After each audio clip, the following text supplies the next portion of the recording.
तो आपका भाई फिर से आप सभी का आपके अपने YouTube channel India education centre में आपका बहुत बहुत स्वागत करता है। जैसे कि आपने थंबनेल में देखा कि आज आपका भाई जो 7वां नंबर प्रश्न है उस 7वें प्रश्न और 8वें नंबर प्रश्न को फुल एक्सप्लेनेशन के साथ फुली ट्रिक के साथ पूरा डीप में बताएगा जो आपके सीधे दिमाग में बैठेगा। तो इस प्रश्न को हम ट्रिक से पूरा हवा में उड़ा देंगे। तो इस सेशन को अपने दोस्तों में शेयर कर दें और चैनल को सब्सक्राइब कर दें और इस सेशन को लाइक कर दें। तो चलिए हम अपने प्रश्न को लेते हैं और उसके उत्तर को देखते हैं। तो देखिए, मनुष्य के आहार नल में पाचन की क्रिया का वर्णन करें। ठीक है, क्वेश्चन पूछा, हम क्या करेंगे, उत्तर देंगे। क्यों देंगे उत्तर? क्योंकि हमें रोहित सर ने पढ़ाया है कि इसका उत्तर किस प्रकार से ट्रिक से देना है। तो चलिए हम इसके उत्तर को देखते हैं। तो उत्तर में लिखेगा, मनुष्य के जो आहार नाल के विभिन्न भाग है उस विभिन्न भाग में पाचन की क्रिया निम्नलिखित प्रकार से इस प्रकार होती है। किस प्रकार से होती है? तो चलिए हम जानते हैं, इस प्रकार से होती है। तो देखिए, जो आहार नाल है उस आहार नाल के जितने भी भाग है, मुख्य रूप से 5 भाग है, उस 5 भागों में भोजन किस प्रकार से पचता है बस उसे हमें बता देना है।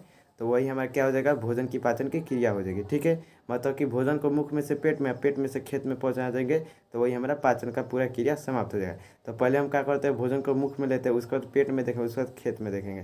तो पहला बात है मुख गुआ। था ठीक है, तो पहला भाग आहार नाल का हो गया मुख गुआ। मुख गुआ में भोजन को क्या किए, पहले थाली में लिए थे, परोसे थे, उसको हाथों से लिए मुख में डाले। मुख में क्या किए, तो मुख में जो मनुष्य है तो वो क्या करता है जी, खूब अच्छे से चबाता है भोजन को, चबा चबा कर टुकड़ों में बांट देता है। टुकड़ों में बांटने के बाद जो मुख में लार होती है उस लार से पूरे भोजन को मिला दिया जाता है।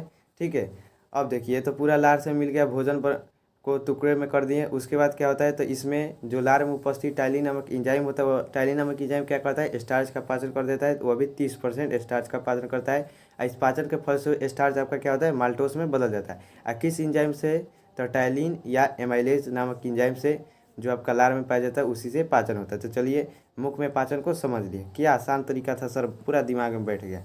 अब देखिए, जो दूसरा नंबर आहार नाल का भाग है वो ग्रास नली। देखिए, मुख में से अब उसको पेट में पहुंचाना है। तो पेट में पहुंचाने के लिए आहार नाल का दूसरा भाग ग्रास नली है। इसी ग्रास नली के द्वारा क्या होता है जी, भोजन आपका मुख से आमाशय में पहुंच जाता है, अर्थात पेट में पहुंच जाता है। ठीक है सर, ये समझ में आ गया किस प्रकार से पहुंचा। तो देखिए, ग्रास नली आपका आहार नाल का दूसरा भाग है। यह केवल एक मार्ग काम करता है, मतलब कि रास्ता का काम करता है, जिससे भोजन मुख से आपका किस में, आमाशय अर्थात पेट में पहुंचता है। इसमें आपका पाचन की क्रिया नहीं होती, इस बात को याद रखिएगा। और ये तीसरा नंबर भाग है हमारा आमाशय। अब भोजन को कहाँ पहुंचा दिए, आमाशय में पहुंचा देखते हैं। तो आमाशय में भोजन का पाचन मुख्य रूप से जठर ग्रंथि के द्वारा स्रावित होने वाला जो इंजाइम है, जिसका नाम है पेप्सिन नामक इंजाइम, उससे प्रोटीन का पाचन हो जाता है। किस में बदल जाता है, पेप्टोन में बदल जाता है। ठीक है, सब पेप्टोन में बदलेगा। और उसी से आपका जो भित्ति कोशिका होती है उससे एसीएल का स्राव होता है, जो भोजन में उपस्थित जीवाणुओं को, विषाणुओं को, सूक्ष्म जीवों को नष्ट करती है। तो सर, मुख्य रूप से पाचन आपका प्रोटीन का किस में हुआ, तो पेट में हुआ। और मुख्य रूप से स्टार्च का पाचन मुख गुहा में हुआ। ये भी समझ में आ गया। अब देखिए, भोजन को आमाशय किस में पहुंचाएंगे, हम छोटी आंत में पहुंचा देते हैं। ठीक है, क्योंकि आहार नाल का अगला भाग कौन सा है, छोटी आंत है, इसमें भोजन पहुंचेगा। तो इसमें आपका जो यकृत होता है, जो आपका अग्नाशय होता है, और जितने भी उससे जितने भी इंजाइम है उससे स्रावित होते हैं, और वो सभी इंजाइम मिलकर क्या करते हैं जी, आंतरस का निर्माण करते हैं। इस आंतरस में पाए जाने वाले सभी इंजाइम से मुख्य रूप से भोजन में उपस्थित सभी अवयव का क्या होता है जी, पाचन होता है। तो उसमें प्रोटीन, कार्बोहाइड्रेट और आपका फैट तीनों का पाचन होगा। किस प्रकार से होगा, चलिए हम देखते हैं।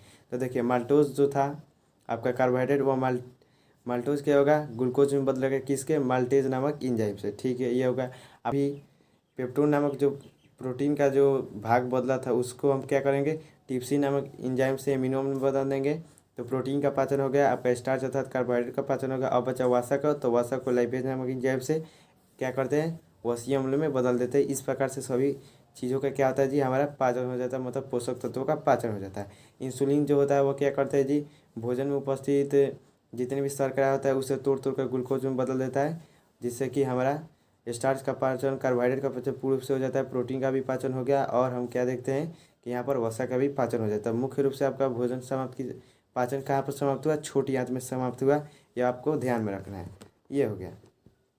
अब देखिए सर, ये तो हमें समझ में आया कि भोजन का पाचन कहाँ हुआ, तो छोटी आंत में हुआ, छोटी आंत में हो गया। अब अर्थात तो भोजन का अवशोषण कहाँ हुआ, तो भोजन का अवशोषण छोटी आंत में, और जल का अवशोषण होता है आपका बड़ी आंत में। तो बड़ी आंत में याद रखिएगा किसका होता है जी, जो भोजन है उस भोजन के जल का अवशोषण हो जाता है बड़ी आंत में। और भोजन का अवशोषण पूछता है केवल, तो भोजन का अवशोषण बताइएगा आपका छोटी आंत में हो जाता है, इलियम के विलाई नामक भाग में। ये हो गया। अब देखिए जो अपचा भोजन है, अब क्या हुआ जी, हम भोजन में उपस्थित जो जल था उन सभी जलों को भी अवशोषित कर लिए और जितने भी पोषक तत्व थे उनका भी अवशोषण हो गया। तो जो अपचा भोजन है, जो अपशिष्ट पदार्थ है, तो मलाशय में जाकर जमा हो जाता है, जो बड़ी आंत का भाग है, और वहाँ से गुदा के द्वारा समय समय पर बाहर निकलता है। आप यहाँ पर देख सकते हैं चित्र के माध्यम से। ठीक है, ये आपका क्या है जी, मुख गुहा है। इस मुख गुहा में आपका ये लार ग्रंथि है, इसी लार ग्रंथि से भोजन यहाँ पर मिला है। यहाँ से भोजन आया आमाशय में, आमाशय में से छोटिए छोटिए से बढ़िया, तो बढ़िया से यहाँ पर आपका मलाशय, और मलाशय से क्या हुआ, आपका मलाशय से इसे गुदा के द्वारा बाहर निकला, मतलब कि मुख में से पेट में, और पेट में से खेत में चला गया। ठीक है सर, समझ में आ गया। और देखिए 8वां नंबर प्रश्न में पूछा गया है कि मनुष्य के आहार नाल के एक स्वच्छ नामांकित चित्र बनाए। वर्णन की आवश्यकता नहीं है, तो आप स्वच्छ नामांकित चित्र एकदम आसान तरीके से बना सकते हैं। हम आपको दिखाते हैं मनुष्य के आहार नाल की एक स्वच्छ नामांकित चित्र यहाँ पर दिखाए गए। आप इस तरह से बना सकते हैं, देख लीजिए, एकदम आसान तरीका है, कोई भी हार्ड नहीं तरीका है। और आपको एक और इमेज दिखा देता हूँ, उससे भी आप बना सकते हैं। आपका मुँह गुहा हो गया। ठीक है, यहाँ पर इस प्रकार से इस सभी चीज़ों का मैं पीडीएफ के रूप में आपको दे दूंगा टेलीग्राम के चैनल से। आप जुड़ कर वहाँ से टेलीग्राम के चैनल से पीडीएफ को डाउनलोड कर सकते हैं। तो यह आप दोनों में से कोई भी फिगर बना सकते हैं, या ये भी फिगर बना सकते हैं जो मैंने बनाया है। आशा करते हूँ जो आपका 7वां और 8वां प्रश्न है एकदम अच्छे से आपके दिमाग में बैठ गया होगा और आपको याद हो गया, एकदम ट्रिक से याद गया होगा। तो वीडियो अच्छा लगे तो प्लीज़ वीडियो को लाइक करें, चैनल को सब्सक्राइब करें। तब तक के लिए जय हिंद, जय भारत।